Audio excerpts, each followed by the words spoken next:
Elçin Bağırov 1989-cu il aprelin 27-sində Ağdam rayonunun Sarıhacılı kəndində anadan olub. Azərbaycan ordusunun kiçik çavuşu olan Elçin Bağırov 2020-ci il sentyabrın 27-sində Azərbaycan Silahlı Qüvvələri tərəfindən Ermənistan işğalı altında olan ərazilərin azad edilməsi və Azərbaycanın ərazi bütövlüyünün bərpa olunması üçün başlanan Vətən müharibəsi zamanı Murovdağ istiqamətində gedən döyüşlərdə, həmçinin Talış qəsəbəsinin azadlığı uğrunda gedən döyüşlərdə savaşıb. Elçin Bağırov oktyabrın 1-də Talış istiqamətində şəhid olub.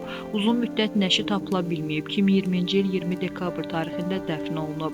Azərbaycanın ərazi bütövlüyünün təmin edilməsi uğrunda döyüş əməliyyatlarına qatılan və hərbi hissə qarşısında qoyulmuş tapşırıqların icrası zamanı vəzifə borcunu şərəflə yerinə yetirdiyi üçün Azərbaycan Prezidenti İlham Əliyevin sərəncamlarına əsasən Elçin Bağırov ölümündən sonra vətən uğrunda və Suqovuşanın azad olunmasına görə medalları ilə təltif edilir.